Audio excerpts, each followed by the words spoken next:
पदारविन्दं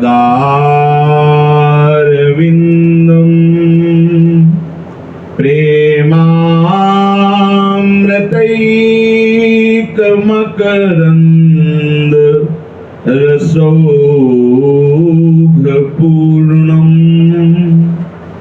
हृद्यर्पितं मधुपते स्मरतापमुग्रं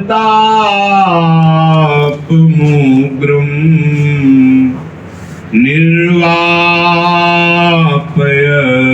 परम शीतलमाश्रयामि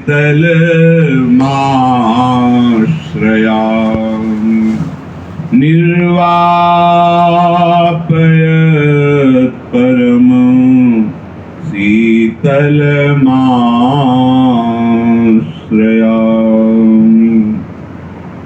राधा राधा राधा राधा राधा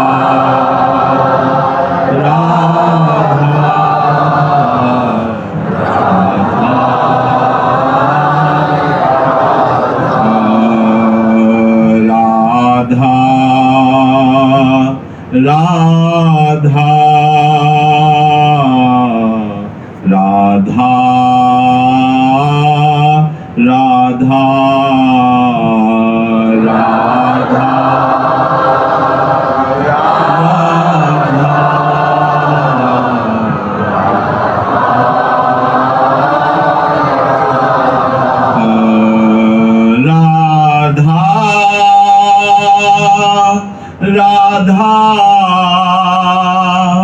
राधा राधा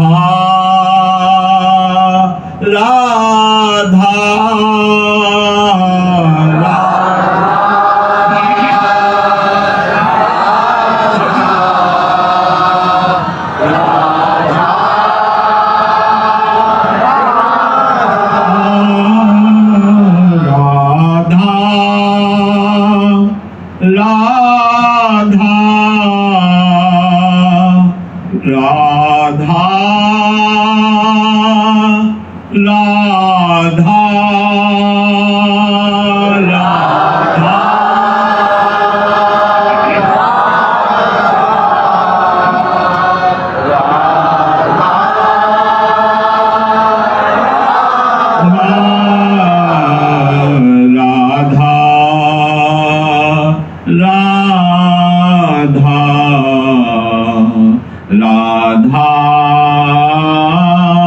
राधा राधा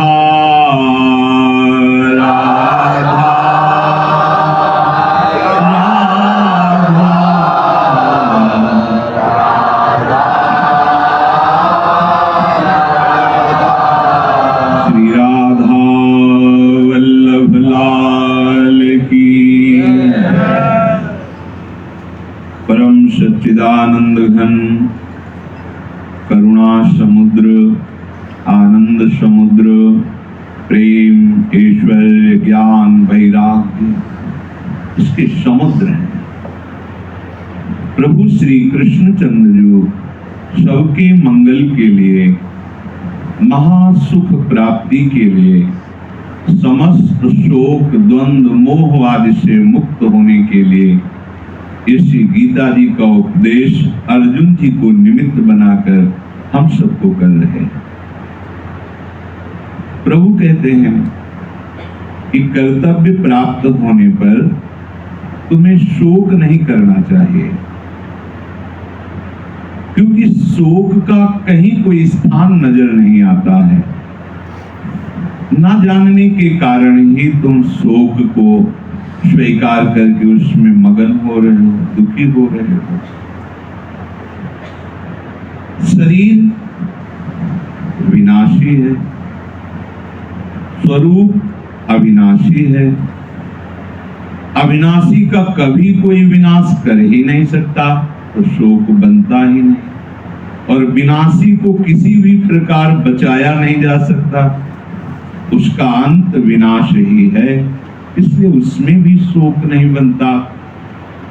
जो स्वरूप है उसे कोई भी कोई शस्त्र, कोई भी देवता, कोई मंत्र, कोई साप, ये सब कुछ स्पर्श भी नहीं कर सकता, क्योंकि वो निर्विकार है, वो नित्य है, वो अविचल है, परमानंद स्वरूप है, दुख का लेश नहीं है। प्रभु ये समझाने के बाद देखा कि अर्जुन जी के मुखारविंद पर तृप्तिजनक लक्षण प्रकट नहीं हो रहे।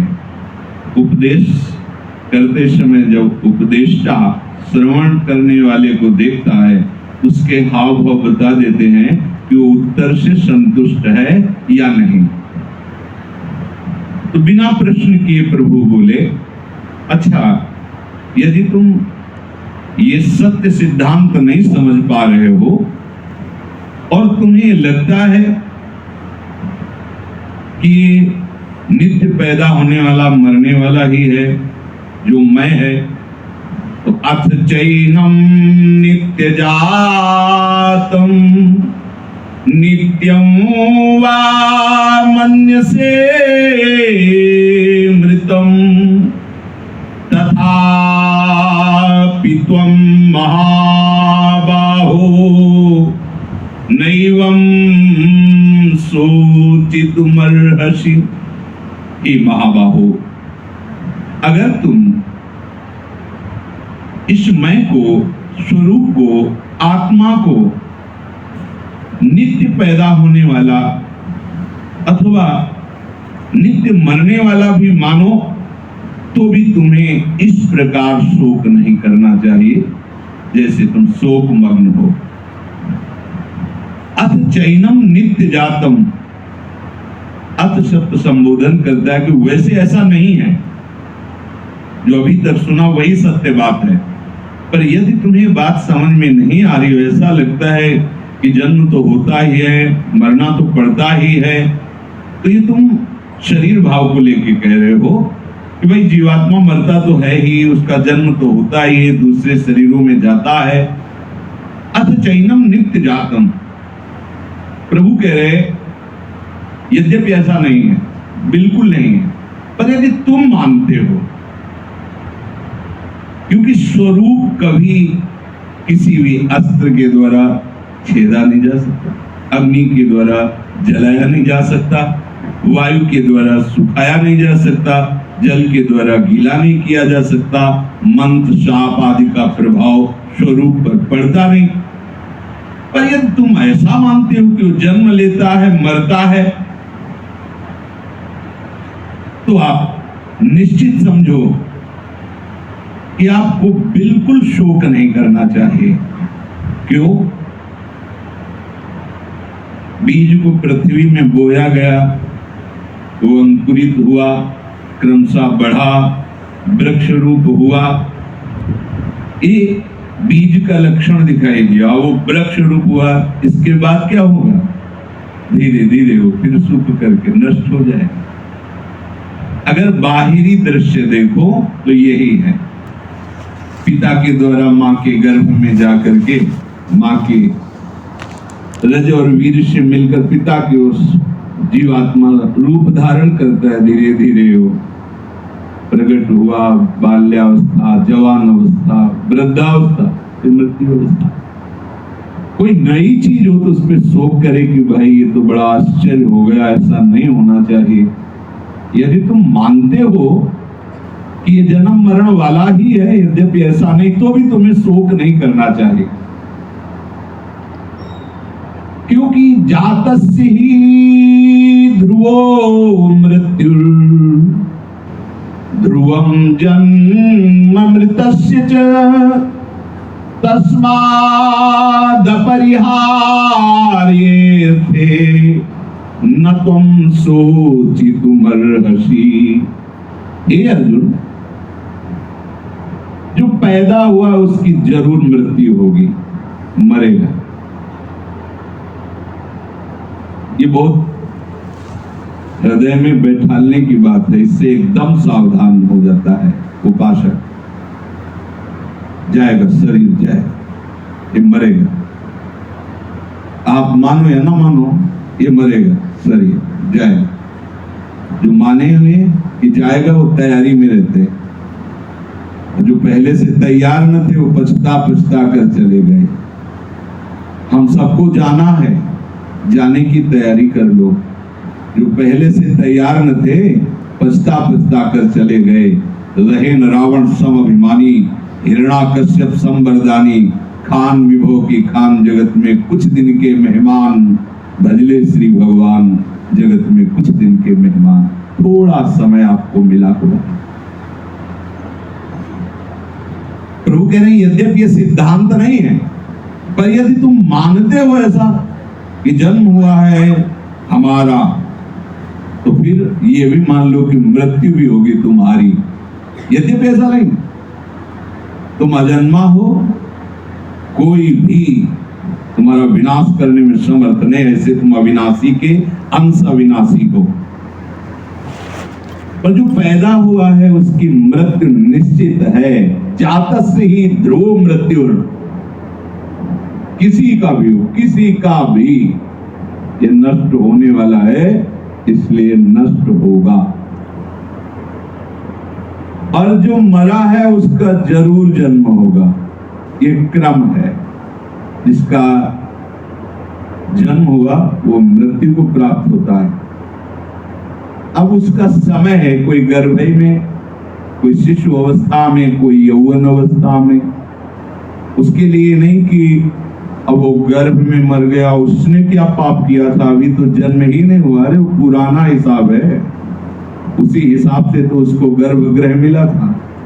बस कितने दिन कितने महीने कहाँ रहना, इसके बाद हटो, शरीर छोड़ो, दूसरा शरीर।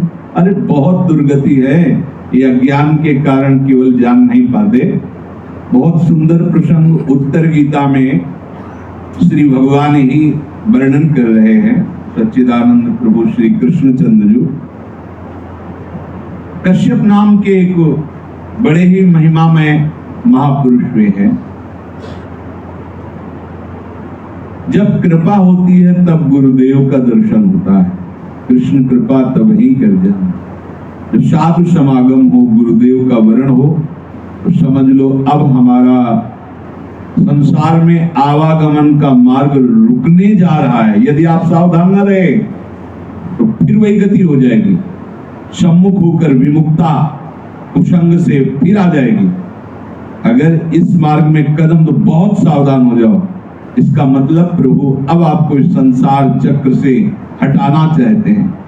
संस्कृति मांझ बरियाई के पायो, मानुष देव वृथा कत डारत। इसे व्यर्थ मत जाने दो, स्वार्थ सकल तजी, गुरु चरणन भजी, गुण नाम कथ सुनी, संतन सो संग करी।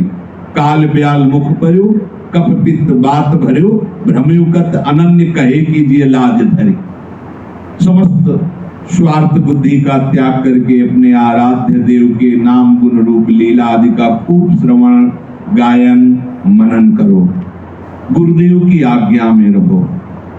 अगर गुरुदेव की आज्ञा में नहीं रहोगे तो ये मन बड़ा चंचल है और विषयी है, ये फंसा देगा। एक डर ऐसा है जो मुझे बचा सकता है, भगवान का भी डर नहीं है।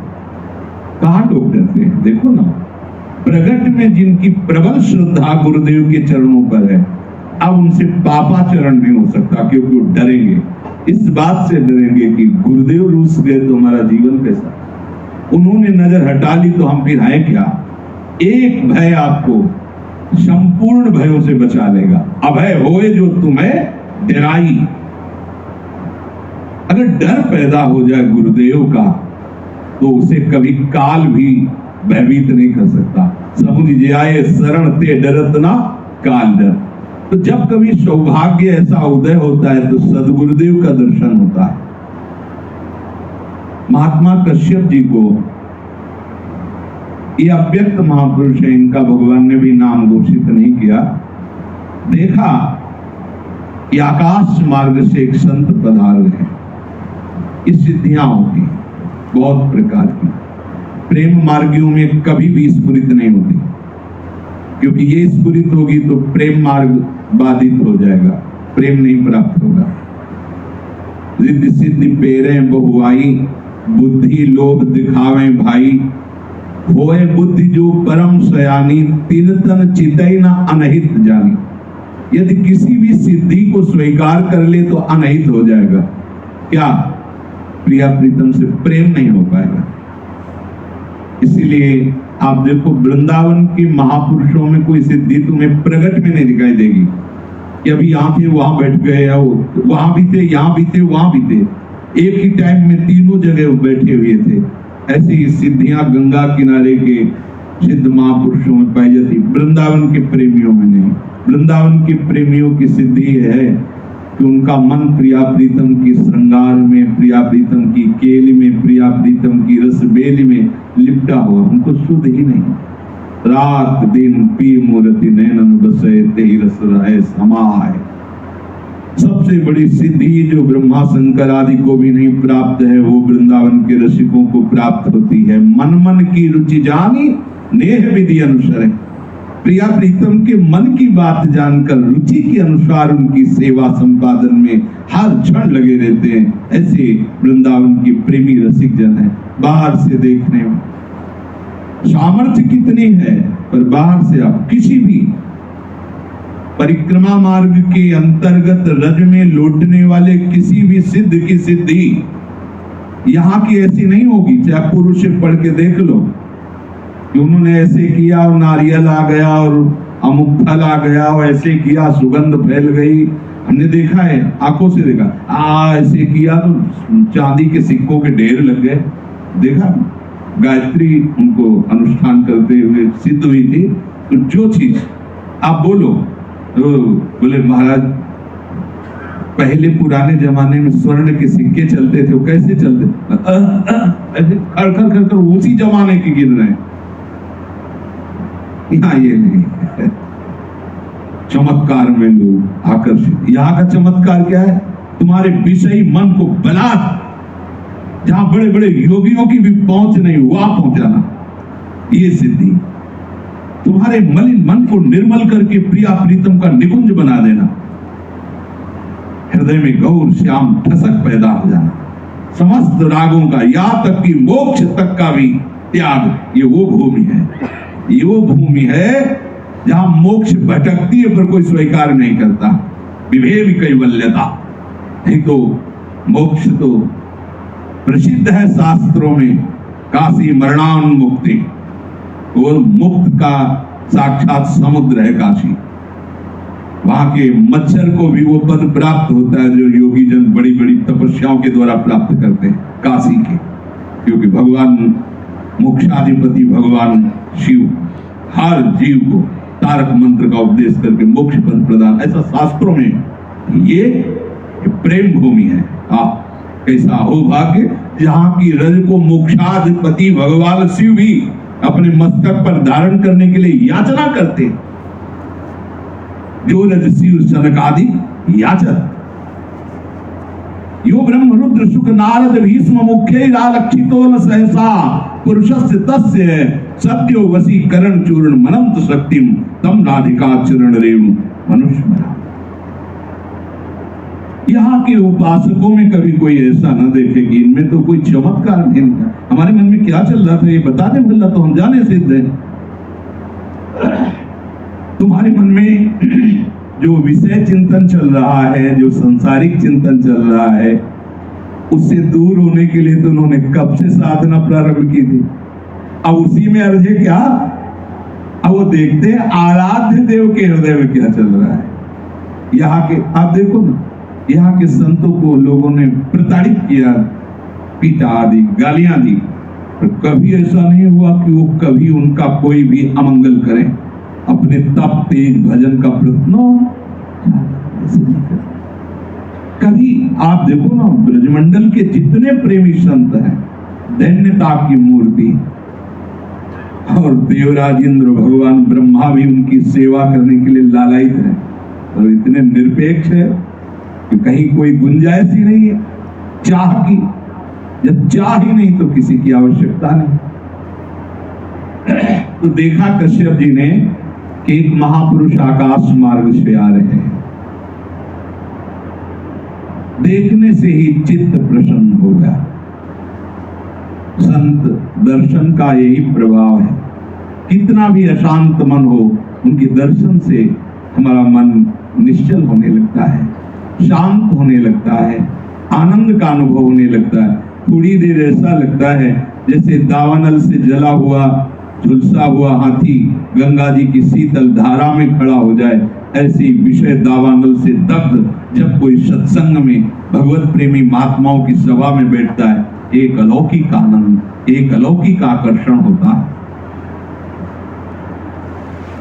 वो शांत चित्त जितेंद्री भगवत तेज से दे दीप्यमान, भगवत आराधना झलकती है, रोम रोम से झलकती है, ऐसा नहीं, रोम रोम उसका ऐसा भगवत आकर्षण में होता है कि भले रूप नहीं देखा, वृद्ध शरीर है, ऐसा लंगोटी पहन, ऐसा लगता है कि क्या करूं, हर क्षण इन्हीं के समीप रहूं, कितना एकदम आकर्षण, भगवत तेज से संपन्न। और वो सदैव चक्रधारी आकाश मार्ग से विचरण करने वाले महापुरुषों के साथ ही संभाषण करते थे। वो सिद्ध पुरुष, जैसे नारायण बोला आजा मिलने तो आ गए दो चक्रधारी भगवत पार्षद और बचा लिया, ऐसे ही पूरी सृष्टि में भगवान के पार्षद हैं। ऐसा ना समझो कि आप नाम जप कर रहे हो, कोई कभी कुछ भी कैसे, बिल्कुल डरना मत, किसी का सहारा मत लेना, नहीं देख पाओगे इनको। किसी का भी सहारा लिया तो ये सब जानते अंतर्यामी पार्षद है, केवल भगवद आश्रय, बस फिर आपको अनुभव में आ जाएगा कैसे प्रभु आपकी रक्षा करते हैं, कैसे आपके साथ हैं।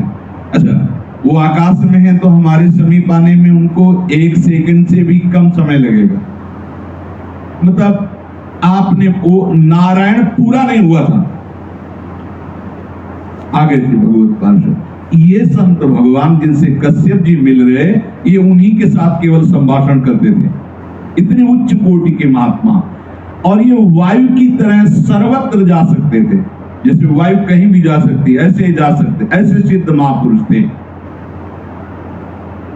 देख करके हृदय में बड़ा आह्लाद हुआ, ऐसे संत के दर्शन, साष्टांग प्रणाम किया और हाथ जोड़कर संभाषण करने की इच्छा हुई, एक बार हमसे बात कर लें। तम समासाद्य मेधावी सतदा द्विजशतमः चरणौ धर्म कामोच्य तपस्वी सुषमाहितः। उनके समीप गए, स्वयं मेधावी, तपस्यापरायण और भगवत धर्म अभिलाषी, एकाग्र चित्त। देखिए, महापुरुष जन अपने हृदय की बात किनको देते हैं? बोले जो बुद्धि के द्वारा उस बात को पकड़ सके। तपस्वी अर्थात उस बात को अपने आचरण में उतारे, चाहे जितना कष्ट हो, उसके विपरीत आचरण न करे। और भगवत धर्माभिलाषी, मुझे भगवत चरणारविंद में प्रेम प्राप्त हो जाए। और पुण्य एकाग्र वो महात्मा के चरणों में जाके साष्टांग प्रणाम किया। जब उन महात्मा ने देखा कि अधिकारी है ये, बहुत सरल चित्त होते हैं संत भगवान, संत सरल चित्त, जगत हित जान स्वभाव स्नेह। अद्भुत संतों का स्नेह होता है, अद्भुत स्वभाव होता है, पर ये वही जान सकता है जिसके हृदय में भगवत प्राप्ति की लालसा है, भगवत धर्म में चलने की अभिलाषा है और अपने में बिल्कुल असमर्थता है।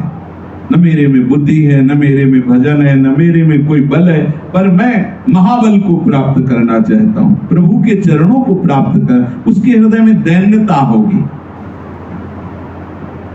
बड़ा विस्मय हुआ ऐसे महात्मा को देखकर कश्यप जी को, और विचार किया कि इनसे प्रश्न करने के पहले हम इनके चरणों का संबंध स्वीकार करते हैं।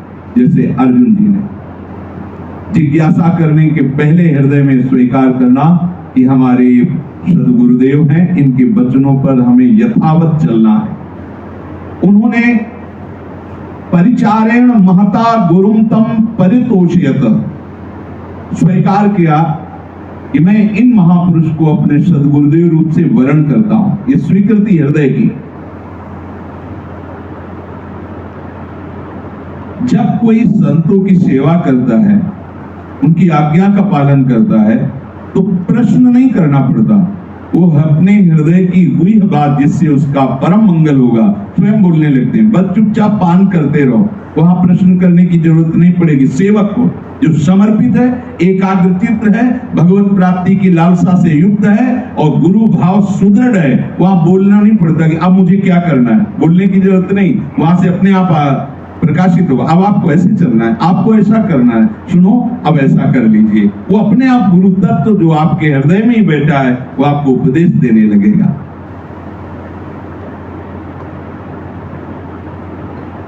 मानो उन्होंने अपने हृदय को ही खोल दिया। कश्यप जी से कहा, जैसे भगवान कह रहे कि अगर तुम ऐसा मानते हो कि जन्म होता है तो फिर मृत्यु निश्चित है, शोक का कहीं किसी भी तरह स्थान नहीं दिखाई देता है। जिसका जन्म है उसकी मृत्यु, जिसकी मृत्यु उसका पुनः जन्म है। और जो इस रहस्य से पूर्ण रूप से विज्ञान युक्त हो गया, अनुभव युक्त हो गया है, अरे जन्म मरण इस नाशवान शरीर का होता है, तो जब उसका मरण ही नहीं हुआ तो जन्म कैसे होगा? इसीलिए जीवन मुक्त हो जाता है। तुम सिद्ध महापुरुष ने कहा, बेटा कश्यप, ये मनुष्य जन्म मिला है बड़े उत्तम उत्तम कार्यों का अनुष्ठान करके उत्तम गति को प्राप्त होने के लिए। उत्तम उत्तम कार्यों का अनुष्ठान करके उत्तम गति प्राप्त करने के लिए ये मनुष्य शरीर मिला है। मैं तुम्हें अपने अनुभव की बात कहता हूं। न क्वचित सुखम अत्यंतम न क्वचित शाश्वती स्थिति स्थानाच महतो भ्रंशो दुख लब्धात पुनः पुनः। ये तात कहीं भी किसी भी योनि में किसी भी भोग में सुख नहीं है जिस सुख की मुझे चाह है। नहीं, गरुड़ जी को भी अपना अनुभव कागभूषण जी बताते हैं। कौन जोन जन्मे जाना है, कौन सी ऐसी योनि है जिसमें मैं जन्मा ना हूं। भगवान की कृपा से मेरे अंदर ऐसी स्मृति है कि कल्प कल्पांतर तक की सब बातें मुझे याद है। कौन सा ऐसा कर्म जो मैंने किया नहीं, लेकिन आज आपको बताता हूं कि आज जैसा मैं सुखी हूं कभी सुखी नहीं हूं। सुखी न भयो आज सुखी नहीं। क्यों? आज केवल प्रभु के नाम रूप लीला गुणगान में मगन रहते। ऐसा कभी सुख नहीं मिला किसी भी योनि में, किसी भी कर्म में। तो अपने चरणों के समीप बैठे हुए महात्मा कश्यप से वो सिद्ध पुरुष कहते हैं, कहीं भी किसी योनि में भी किसी भी भोग में सुख नहीं है जिसकी हमें चाह है। देखो ना, बड़ी लंबी यात्रा करके आ रहे हैं हम लोग, लाखों करोड़ों शब्द थोड़े पड़ेंगे, इतने जन्म हो गए हैं, लेकिन अभी तक खोज ही चालू है। अभी कुआं ही खोद रहे, प्यास नहीं मिटी आज तक। कहीं भी चुल्लू भर जल पीने को नहीं मिला। जो हमें सुख रूपी जल चाहिए वो कहीं नहीं मिला, केवल खोज ही खोज है, खोज ही खोज है, मिला नहीं। देखो, मिला केवट को। अति आनंदो मगी अनुरागा चरण सरोज पखार, अब कछुनाथ न चाहे। मिल गया, मिल गया, वो मिल गया सुख जब हरि के चरणों का स्पर्श हुआ। अब अति आनंदो मगी अनुरागा, अति आनंद। और वो भी कैसा? उमगी, उमगन बढ़ रही।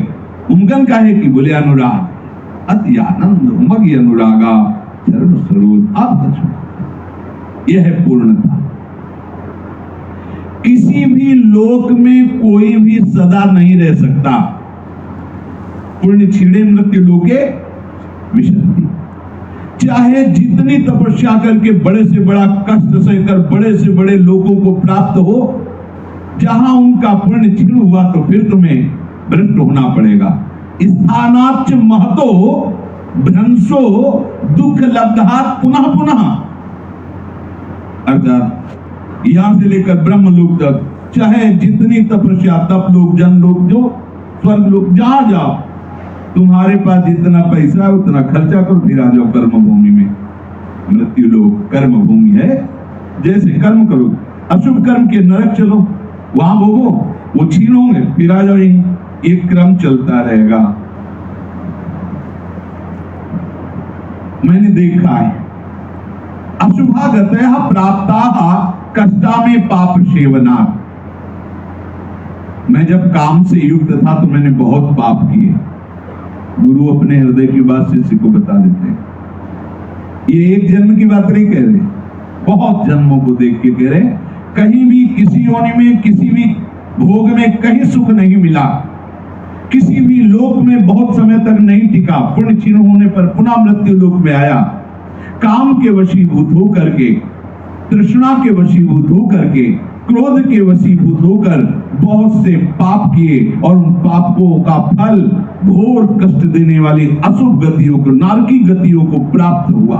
वो अपने को बता, बार बार मेरा जन्म हुआ, बार बार मृत्यु का क्लेश उठाया, तरह तरह के आहार, तरह तरह के माताओं के स्तनों के दूध, ये सब हमने पिए। सिद्ध महापुरुषों को सब याद है, सुकरी माता के, कुकरी माता के, न जाने कितनी जननियों के स्तनपान किए। मातरो विविधा दृष्टाः पितरश्च पृथक विधाः। मैं देख रहा हूं कि कितनी माताएं मैंने बनाई,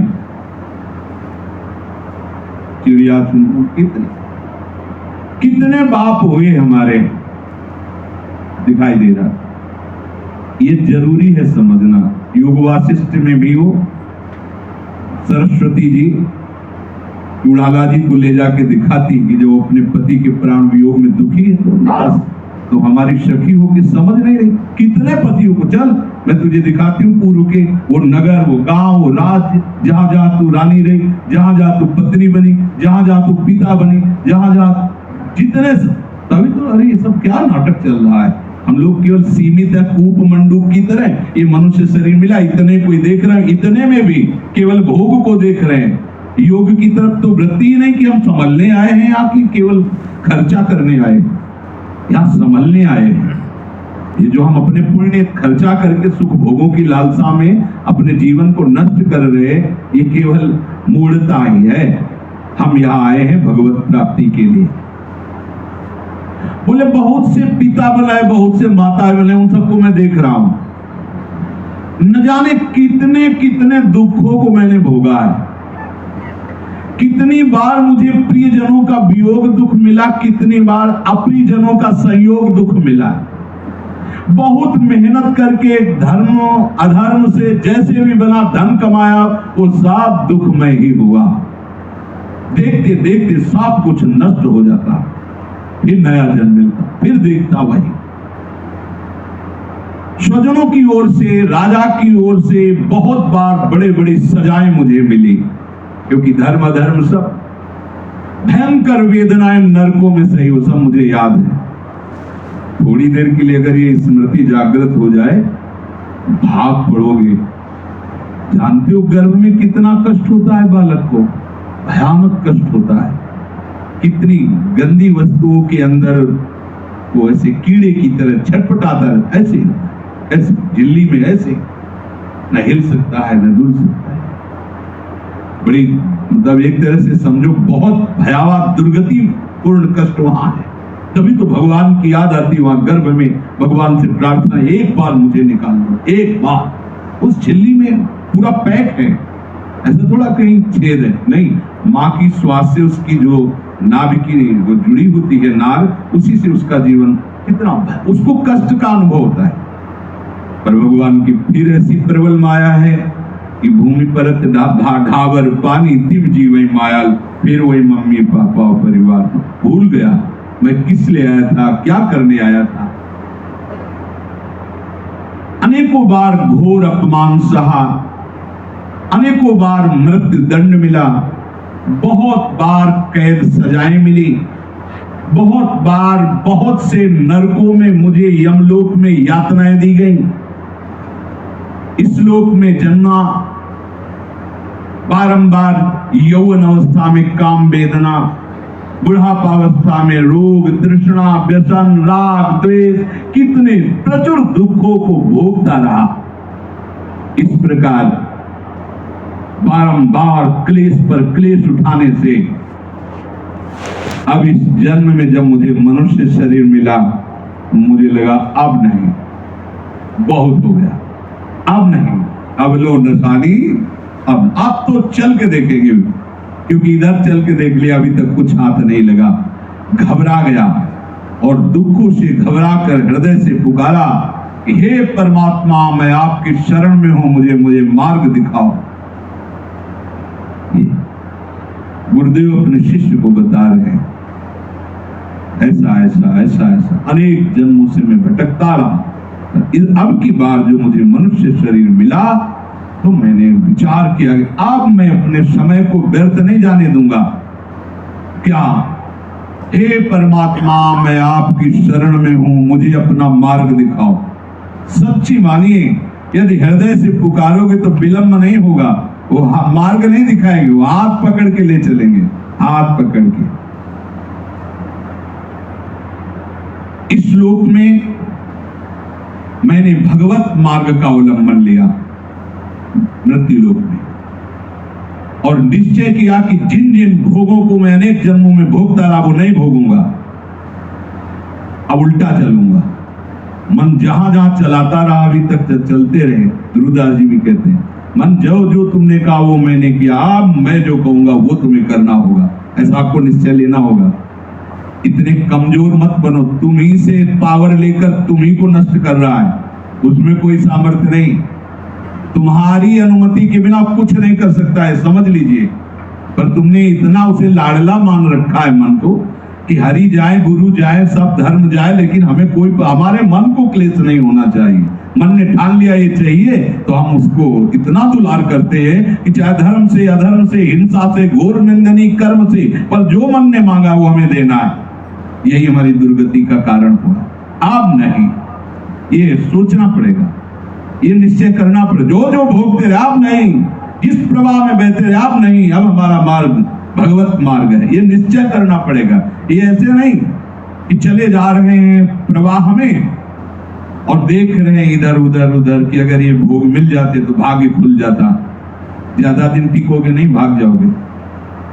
जिसका निश्चय है कि भोग मिल जाने की नहीं, आसपास बाहुल्यता हो तो भी जैसे मरने के समय भी गंगा जी में चोच चातक नहीं डाला क्योंकि स्वाति के गुण, ऐसे हम भगवत प्रेम रस पान करने वाले अब विषय रस में चोच नहीं मार सकते। निश्चय लेना पड़ेगा। ये सब अनुभव होने के पश्चात मैंने दृढ़ता पूर्वक भगवत आराधना की और मुझे क्रमशः उत्तम सिद्धियां प्राप्त होती चली गईं। अब मैं ऐसी स्थिति में हूं कि संसार में मेरा जन्म नहीं होगा। यह स्वयं पता चलता, किसी को प्रमाण की जरूरत नहीं होती। कलम के सुबह कि आगे क्या स्थिति आने वाली खुद पता चल जाता है। अवेशा और अंदर से आने लगता है, हो गया काम, हो गया, एकदम शांत शीतलता। वो स्वयं प्रमाण मनम, श्री हरिवंश प्रमाण, आपका मन ही प्रमाण दे देगा कि काम हो गया।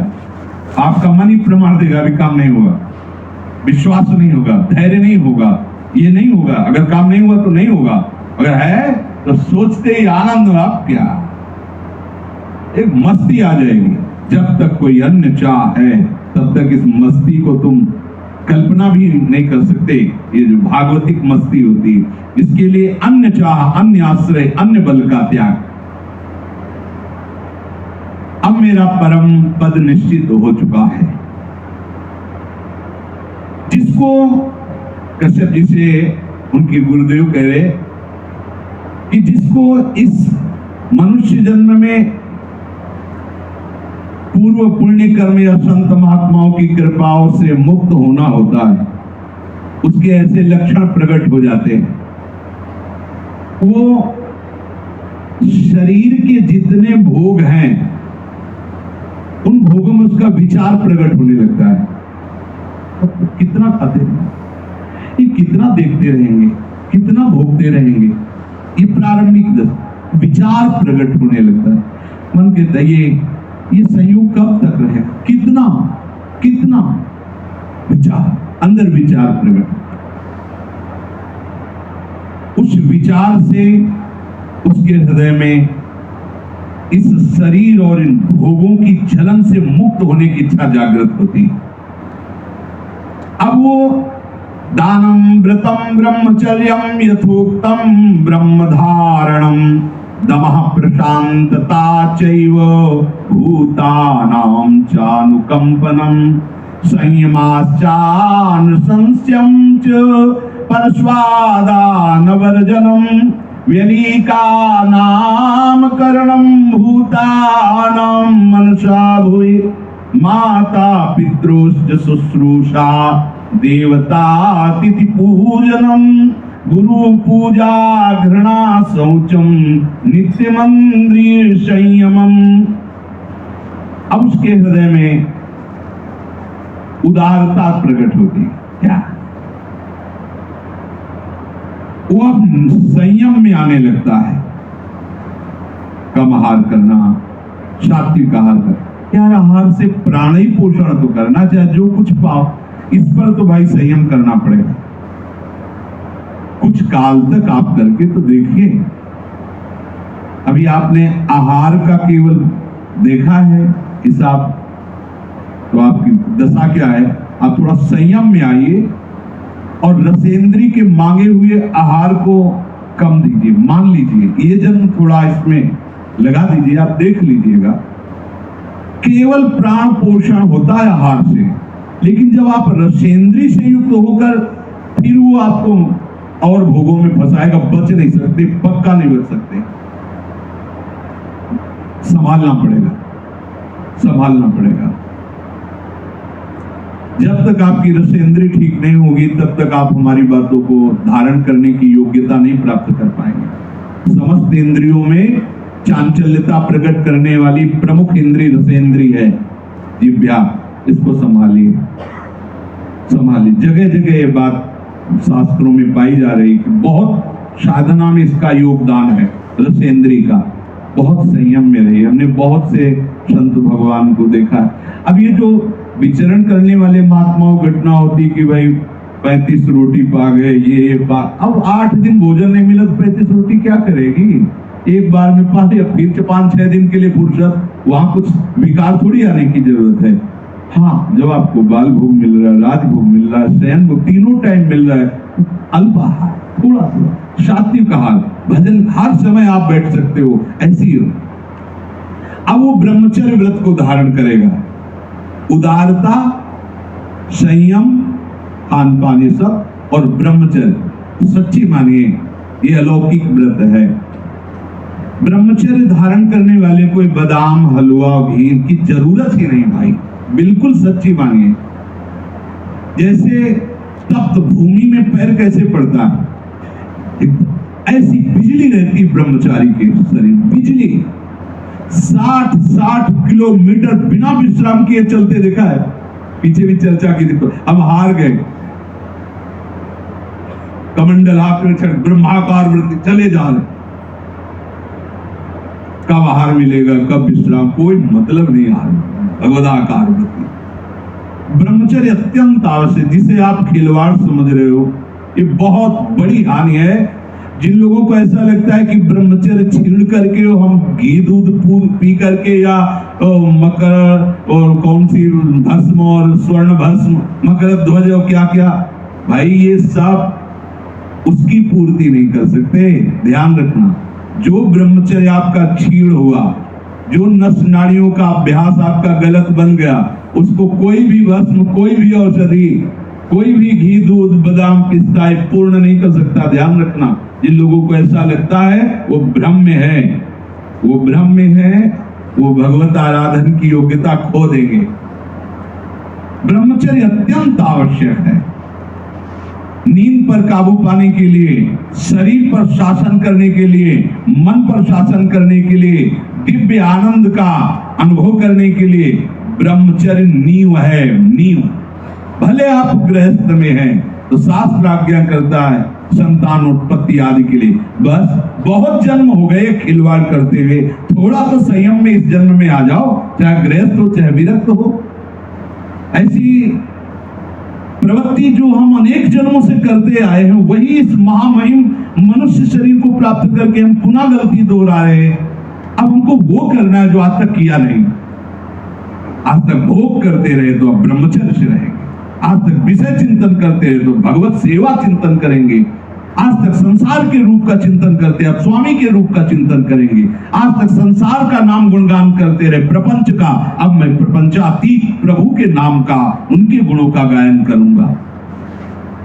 जब जिसको भगवत प्राप्ति होनी होती है मनुष्य शरीर में, तो ये संयोग प्राप्त होना शुरू हो जाता है। वो शास्त्रों का स्वाध्याय करने लगता है।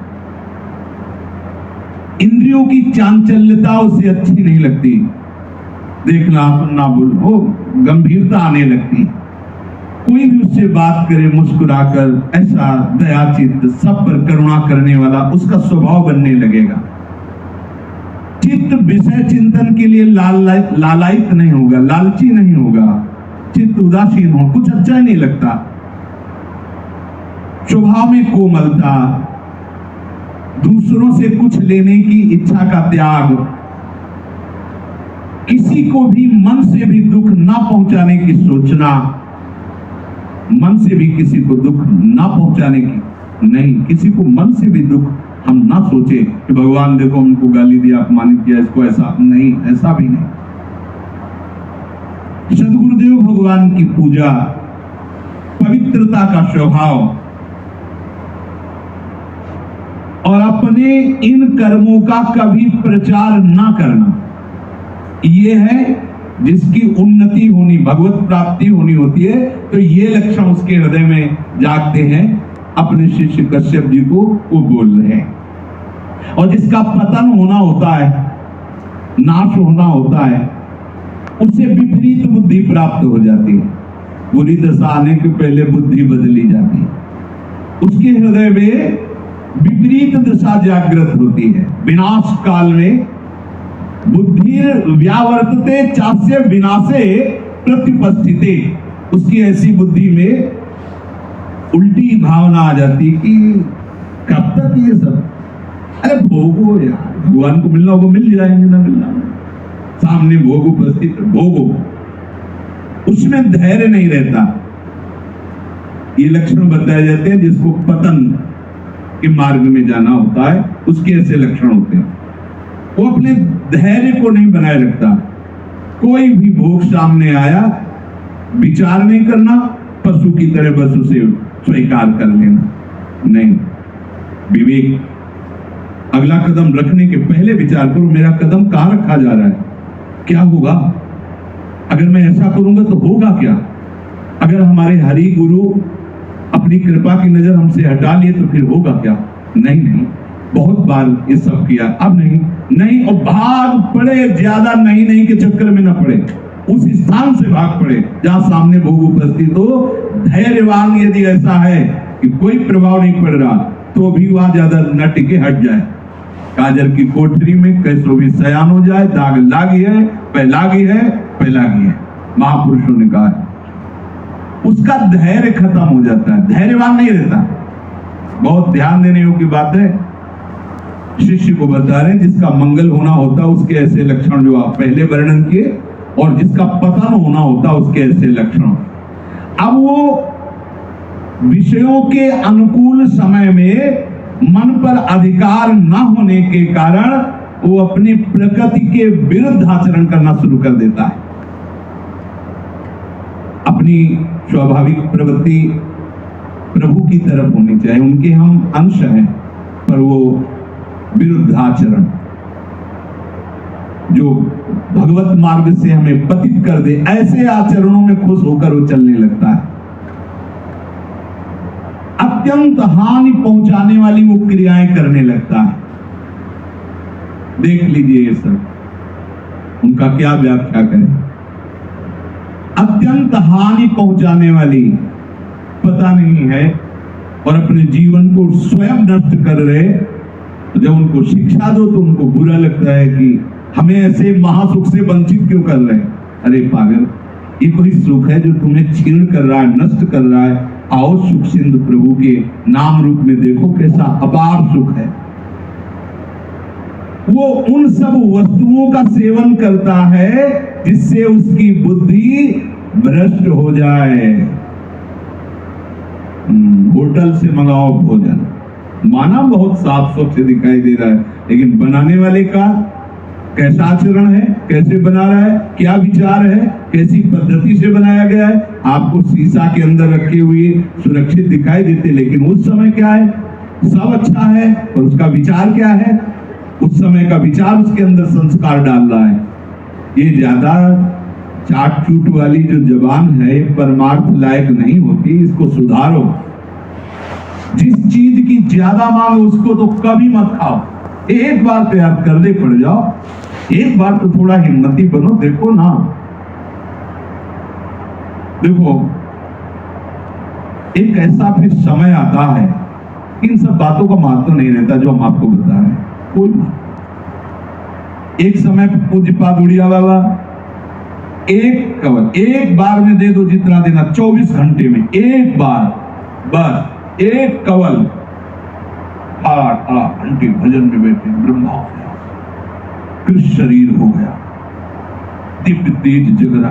ब्रह्मचर्य ऐसे थोड़ी रहा जाता है कि आप तीनों टाइम को कस कस के और सब ऐसे पाओ ब्रह्मचर्य रहो। देखो कितनी मांग है, उचित दिया, वो अपने आप पचेगा ना, उसको भी तो पचने का समय दो। सब भरते रहोगे तो पचेगा कैसे? वो फिर पतन हो जाएगा उसका। उसको बचाने के लिए सामर्थ्य चाहिए। क्या सामर्थ्य?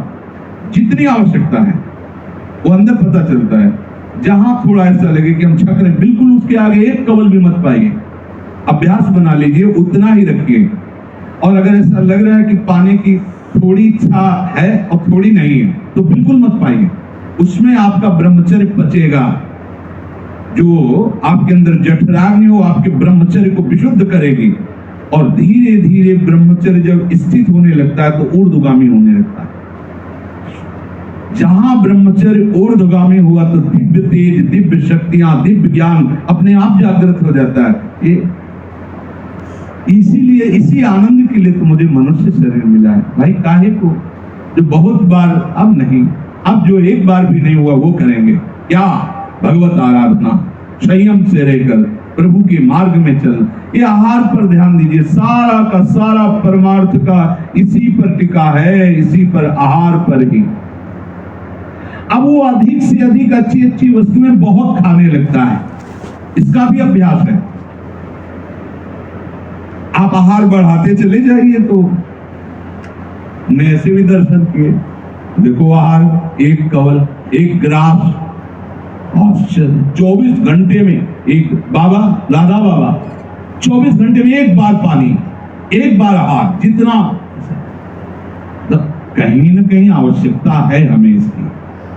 हम तो सिद्ध नहीं हो गए ना कि तीनों टाइम खूब दबा के पा रहे, खूब सो रहे, तो मनमानी आचरण हो तो परमार्थ का आपको पता ही नहीं चलेगा। वही उड़िया बाबा जो एक कवल पाते थे, 60 घरों में जीवन चरित्र में मिले। सैकड़ों लोग निमंत्रण दे रहे हैं, ब्रह्म स्वरूप महाप्रभु गए, एक कवल उनके यहाँ पाए, एक कवल उनके यहाँ पाए, 60 कवल तो पाए ही होंगे। 60 पहले का स्वरूप, अब क्या काम हो गया, अब क्या है, अब तो झोला है, डाल कोई फर्क नहीं पड़ता, चाहे भूखे हो चाहे छक, राग खत्म ना उसका। अब कोई अधिक भोजन पाने लगता है, कभी कभी बिल्कुल दूषित भोजन। बहुत जबान बहुत खराब थी, वो चॉकलेट, वो ये चीज, वो। हम संसार से अलग मार्ग में चल रहे हैं। कई ऐसी वस्तुएं जिनमें अखाद्य पदार्थ मिलाए जाते हैं, वो लिखा थोड़ी जाता है कि इसमें सब मिला नहीं। बस प्राण पोषण के लिए भोजन चाहिए, प्राण पोषण। ये जो स्पष्ट लिखा, जिसका पता न होना होता है, उसमें लक्षण आ जाते हैं, देख लो। नहीं पाना भाई, हमारा रोटी सब्जी से काम चल जाता है। हम दुनिया का दलित दुनिया क्या है, सब जाके अंदर एक ही हो जाएगा और उसका जो रस निकलेगा बुद्धि पर प्रभाव डालेगा। ए भाई, इस पर ध्यान दीजिए। आज की दुकान से पी जा रहा है, गरम गरम बढ़िया, हाँ जलेबी ये, अरे भैया आज कौन सी लीला में डूबे हो, ये भी तो सोचो कहाँ में जाना। जब ये त्याग करोगे तो बताया ना ऐसा भोग प्राप्त होगा जो ब्रह्मादि भी तरसते हैं, लाडली लाल का उच्चिष्ट, वहां के लिए सोचो।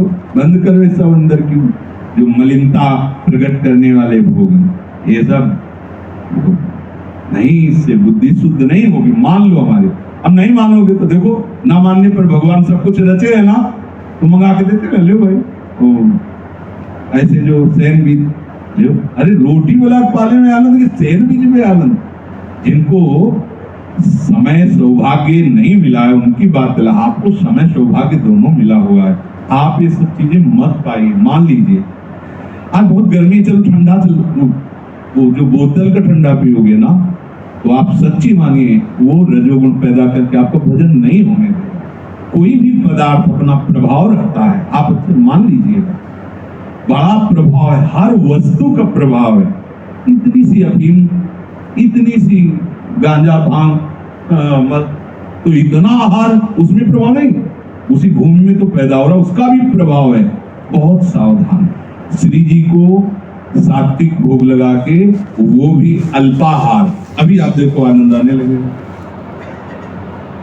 दूषित खाद्य अन्न को ग्रहण करने की विशेष इच्छा होने लगती है इसके मन में। अब आगे धीरे धीरे बड़ा भूल के भीतर पोल होने लगता है।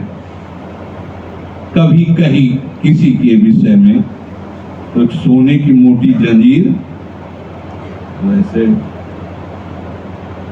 दृष्टि गई कि तो जो बोले यहाँ सब चलता है, हाँ हमने कहा बाम मार्गी, हमने सुन, बोले बाम मार्गी नहीं, ये मन है, वो हमारे उपासना सब चलता। क्या कौन सी उपासना आ गई जिसमें शास्त्र विरुद्ध आचरण करने की अनुमति हो गई, शास्त्र विरुद्ध आहार करने की अनुमति हो गई? ये हमारे मन की सारी बातें। जहां भ्रष्ट होने का समय आता है वहां उसे दूषित खाद्य पदार्थों में प्रियता हो जाती है। हमें तो दिखाया गया, तो हम आपको बात बता रहे हैं। गोलगप्पे दिखाया गया आपको, वो रंग बिहारी ने दिखाया था, महाराज जी गोलगप्पा देखेंगे कैसे पवाए जाते, तो वहां दिखाया उसने। भाई हम कह नहीं सकते जो हमने उसमें देखा, मक्खा में लोग शंका करके उसमें डाल, बोले बहुत टेस्टी हो जाए। आज बड़े बड़े पैंट शर्ट बढ़िया पहले गए, अच्छा वो सर्च करके होगा, वो तो यूट्यूब में ही होगा, दिखाया था कि देखो महाराज कैसे बनता और कैसे पवाया जाता। वो इधर उधर देखा, बाद में उसको जब, तो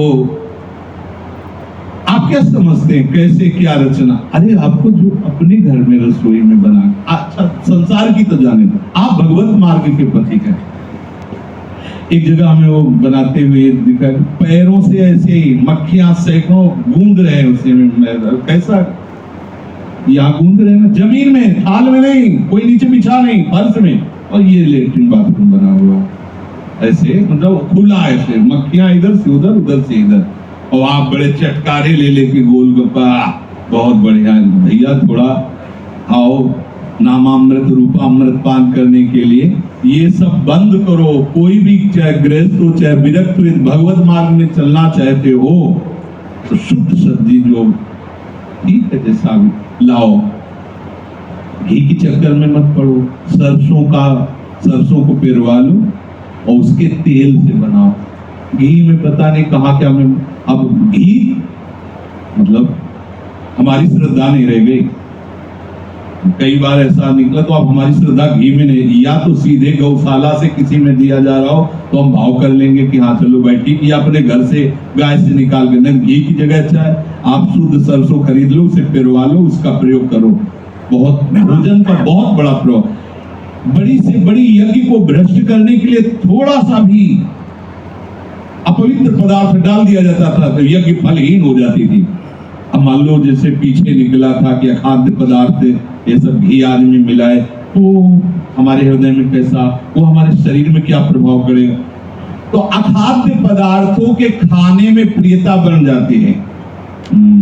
वो ये लाना है, आज वो चले, आज तो ये चले, वो आलू की रोटी किया उसने आज, हाँ अब हम नाम भी नहीं जानते है, आज जो भी, और डोसा क्या क्या, ये चीजें तो प्रार्थना है।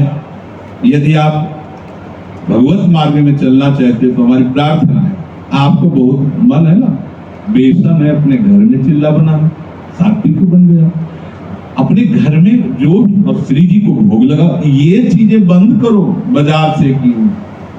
मीठा पाना है बढ़िया, थोड़ा दूध किसी गाय वाय से अपना खीर बना ले, बढ़िया मीठा शुद्ध मीठा भोग लगा घर का, तो वो आपको कम से कम परमार्थ से तो भ्रष्ट नहीं करेगा। अब वो विरुद्ध भाव पैदा करने वाले, विरुद्ध गुण पैदा करने वाले पदार्थों की प्रियता बढ़ जाती है उसके अंदर। ध्यान रखना, कितना विरुद्ध भोजन होने लगता है आप सोच भी नहीं सकते। व्रत का उपदेश, व्रत का दिन, और पीछे कढ़ी चावल रोटी दाल सब्जी, उनके लिए पर्सनल आ रही जिन्होंने उपदेश किया। देख के आश्चर्य होता है, ये क्या चल रहा है, कैसी बुद्धि। वो चतुरता आ जाती है, शास्त्र का दिखावा और आचरण में बिल्कुल शास्त्र सम्मत आचरण नहीं। भाई अंतर्यामी प्रभु तो देख ही रहा है, कैसे बात बना।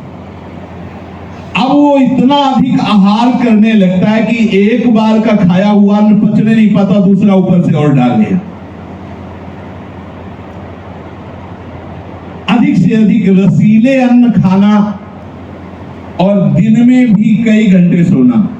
दिन में शयन का विधान ऐसा शास्त्रों में कि यदि आप रात्रि में भजन किए हैं, भगवत सेवा में हैं, तो आप कम समय दिन में सोइए। जैसे रात्रि में 4 घंटे सोते हैं और आपको नहीं मिला है सोने को, तो आप 2-3 घंटे से काम चला लीजिए, क्योंकि आपका रात्रि में भी सोए, दिन में भी सोए। दिन में वैसे सोने के लिए निषेध है उनके लिए जो रात्रि में सोते हैं। जो रात्रि में नहीं सोते उनके लिए है कि कम, रात्रि की सीमा से कम दिन में शयन कर सकता है, क्योंकि रात्रि में जागता है। ऐसे साधक हैं, रात भर भजन करते हैं, ऐसे साधक हैं।